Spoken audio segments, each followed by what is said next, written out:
Did you have to tell him that's the style now? I didn't have that direct conversation with him, but I think there were some coaches that actually kind of enlightened him and let him know that it's kind of a modern day thing and that it's normal to go no tie and wear, some nicer shoes, like designer shoes with your suit.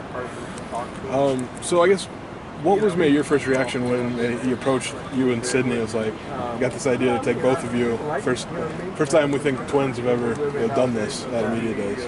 I mean, it was honestly it's been a true honor to be here, and being selected for Media Days, it's a pretty big deal. I mean, you're representing your team, the Illini fans, teammates, coaches, and honestly anybody that follows Illinois football or graduated from the university. So, I'm blessed to be in the position that I am, and I'm happy to be here.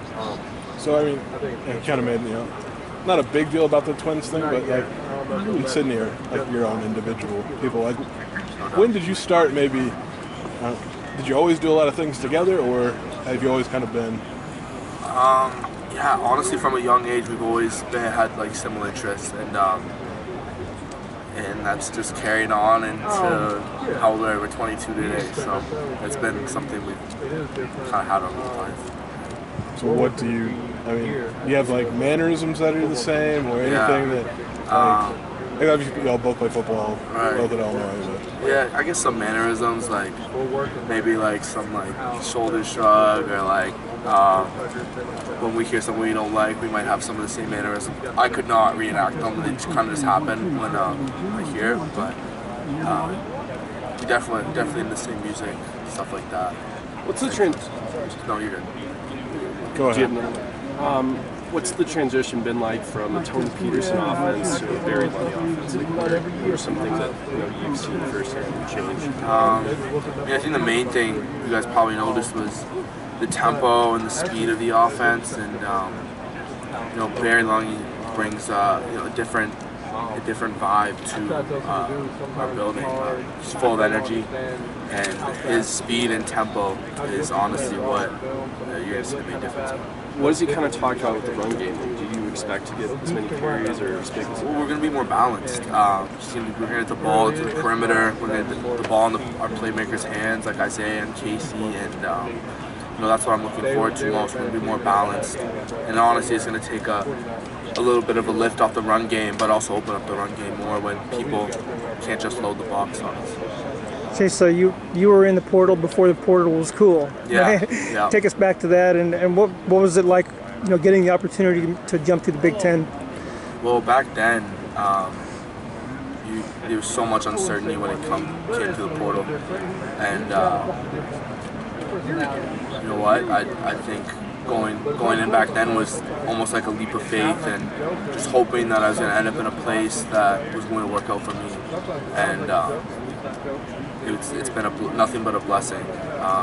Coming to Illinois, being able to wear the orange and blue, and not only do that, but make plays on the field. It's been everything I envisioned.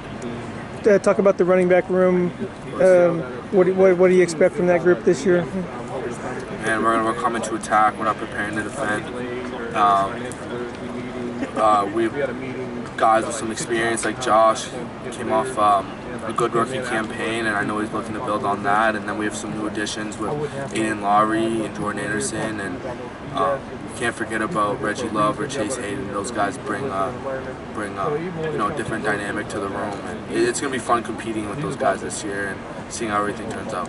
I mean, you're going to be a focal point of the offense, obviously, but is there a balance that Coach Lunny has to find between you getting you the ball and not giving you 40, 50 touches every game? I would take all the touches. You would take all of them, okay. Once you give me 50 touches, let's go. No, I think he's going to put the ball in his playmakers' hands, and if I'm hot, I'm sure he's going to keep on giving the ball, but if our quarterback and the receivers are feeling good and they're making plays play in, play out, I don't see why we would lean away from the pass game. So, there's not always a ton of contact in practice, but have you and Sydney ever squared up? Oh yeah, we have. Camp in particular, that's like a highlight of like us fighting is probably during camp. And I'm sure there's gonna be more, but it's just you're just in such a competitive environment during camp and practice. You're trying to perform. You're there to show what you can do, and we're both competitors. So he tests me. I'm definitely gonna try and nudge him back, and that just escalates quickly. How would you describe him as a safety? Just how does he fill that role? Yeah, I mean, dude's a true professional. I try and tell people this every single time. He leaves no stone unturned, no page unread when it comes to preparing for your team, and honestly, so proud of what he's been able to accomplish during his time at Illinois. And going into his last season here, that he's actually has guaranteed, like we have guaranteed together. Just looking to cherish every single moment and end the season on a good note. When you were at Western, did you ever envision something like NIL being possible for you, and how's it really impacted your college experience? Well, it's funny you say that, because I heard whispers about it way back then, maybe in like 2018, 2019, but it was never like something that I thought was ever going to happen. But where it is today, it's a great opportunity for players, and it's put me in a position where I'm extremely comfortable, and without it, I'd still be living off the stipend day in out. I'm looking forward to all the opportunities, and I'm grateful for it. Have any companies, it's been surprising that they reached out to you? Honestly, I don't look at it like that. When somebody reaches out to me to do business, I see it as an opportunity, and they're coming to me to work with me, and but definitely not. I don't feel like it's I'm not supposed to get this certain opportunity. No, I didn't mean like you personally were surprised, like when a law firm reaches out. Are you surprised like the certain kind of companies that are willing to do business with college students? You know what? I think it's really interesting, but at the same time, we're going out every single week and playing in front of thousands of people, and as these guys that get more playing time, their names become more recognizable, and I think that's the biggest part about NIL is us going out on the field, creating a name for ourselves, and then being able to use our name, image, and likeness to our advantage and making money off that. So, big smile, please. Thank you.